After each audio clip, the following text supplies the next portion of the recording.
I'm a professional mathematician and I'm going to show you how to graph the function y equals tan x from scratch. And even if you've seen the graph before, this video is going to actually show you how to derive it, how to actually visualize it and prove that it is what it is. Okay, so it's going to be a step-by-step tutorial on graphing y equals tan x. So let's just dive into it. Now, of course, the function tan x is just going to equal to, we know the definition is going to be sine x by cosine x. And you don't need to know the graphs of sine x and cosine x or even how to derive them, but I recommend you check out my video where I do it. It's going to be linked up there and it's going to be referenced at the end of this video. Okay, so you can check that out next. But we're going to use this to graph tan x without knowing sine x and cosine x as graphs. Okay, and the principle is going to be by the unit circle method for trigonometric functions, which is a very important method for understanding these graphs. So what that looks like, and even if you've seen it before, this is a good quick review of it. So basically what you do is you take an angle, let's say theta degrees, and you look at a point on the unit circle, okay, in the xy plane. So all the points which are a distance of 1 to the origin. And you call this point, the coordinates will be by definition called cosine theta, comma sine theta. That's how you define cos theta and sine theta, and it matches with the triangle definition. Because the triangle definition basically says, okay, this is a right triangle. If I draw this perpendicular line coming down, it's a right triangle, it's a unit circle, so the hypotenuse is 1, and of course cosine theta is this side by the hypotenuse, which is just going to be this side length, which is the x coordinate of this point, and the y coordinate of this point is just this side length, right, this vertical side length coming down, and that's going to be sine theta, because that side length over 1 is just sine theta. Okay, so that's cosine theta, sine theta. Now the idea is that we're going to look at radians. So radians is basically, instead of degrees, it's just, the way you think about it is how far you travel around the circle, right? So the entire circle has an arc length circumference of 2 pi. Because it's a unit circle, it's 2 pi r for the formula. And so if you go just one quadrant, if you go up to here, this is going to be pi over 2. Pi over 2 radians, 1/4 of 2 pi. And this is going to be negative pi over 2 radians. Okay, it's just how much distance you're traveling around the circle. So from negative pi over 2 to pi over 2, we're going to graph tan x. And we're then going to see intuitively how this looks like. Okay, so as we kind of go down, so I'm going to start off at negative pi over 2. If we think of sine theta as the y coordinate and cosine theta as the x coordinate, we see that, okay, the y coordinate is negative, right? If you imagine a point here, I don't know, it doesn't matter. The y coordinate is going to be negative and the x coordinate is going to be positive. So it's going to be a negative value as long as we are between minus pi over 2 and 0, okay? And what's going to happen is as we're going to traverse this, okay, as we're going to get closer and closer to this point, which is just the point 1, 0, the y coordinate is going to be increasing. It's going to go from negative 1 all the way up to 0. And the x coordinate is going to be increasing. It's going to go from 0 to 1. Okay, so what you see is that tan x is going to increase between minus pi over 2 and 0.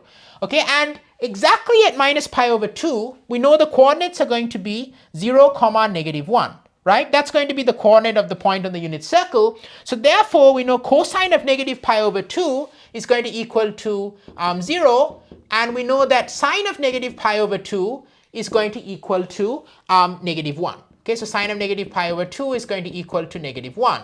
And that tells us that the ratio is not going to be defined. Okay, it's going to be negative infinity basically, because you're going to get a negative number up top and up bottom as you get closer and closer, right? As your point gets closer and closer to this point 0, negative 1, your x coordinate is going to be positive, okay, but your y coordinate is going to be negative and your x coordinate is going to approach 0. So you're going to get a negative number divided by something very close to 0 but positive. So that's going to become very close to negative infinity.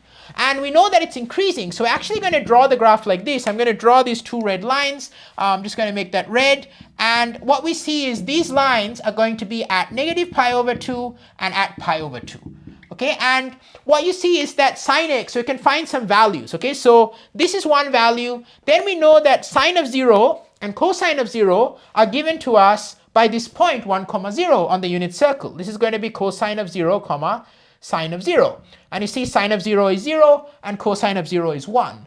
So again, you see that tan of 0 is going to be 0. So you can plot the point right immediately like there. It's just going to be tan of 0. And you know that the graph originates from kind of negative infinity. So it kind of goes like this. And then what happens is once you get above 0, okay, once you get from 0 to pi over 2 radians, again you see that the y coordinate increases and the x coordinate is going to decrease, okay? So the numerator is going to increase, the denominator is going to decrease. What's going to happen to the ratio? It's going to get bigger, it's going to increase, right? And so again, the graph is going to keep increasing, so it's going to keep increasing like this. And that's going to be the graph of y equals tan x. And if you like, some higher level math, these are called vertical asymptotes. The graph kind of approaches this. Okay, it never really quite hits because we're looking at between negative pi over 2 and pi over 2. So the graph never really hits pi over 2. It just keeps going up and sort of approaches infinity as you get closer and closer to pi over 2. So that's the graph of y equals tan x. And a couple of points is actually this is not the full graph. What happens for other values of x, right? So let's dive into that, and I'm just going to erase this from the board and do that. All right, so here we have the unit circle again. I'm going to show you something really cool here. Okay, so cosine theta, sine theta, that's the point where you take a line that has an angle of theta degrees with the positive x-axis. You draw up to that point. Its x coordinate is cosine theta, its y coordinate is sine theta. Now what's interesting is if you add on pi degrees to theta, okay, pi radians rather to theta, pi radians, well, 2 pi is the whole circle. So pi radians is half the circle. So if you go all the way up to this point on the circle, its x coordinate is going to be cosine of theta plus pi, and its y coordinate is going to be sine of theta plus pi. And what you see here that's super cool is that this coordinate, or this point, its coordinates are negatives of this one, because you've literally reflected in the origin. So its x coordinate and y coordinates are negatives of the top ones, so you get cosine of theta plus pi is going to equal to negative cosine of theta, and sine of theta plus pi is going to equal to negative of sine theta. And what this tells you is that, tells you something cool. It tells you that tan of theta plus pi, what is tan of theta plus pi going to be? Well, tan of theta plus pi is going to be sine of theta plus pi divided by cosine of theta plus pi. And that's going to now equal to, and this is where we're going to actually see what's called periodicity. Okay, the graph's going to repeat itself. And why is that? Because sine theta plus pi by cosine theta plus pi is negative sine theta divided by negative cosine theta, as I just explained, which is just going to be plus tan theta because the negative signs cancel out. And because this is true, whenever you add on pi or subtract pi, it's going to always be true.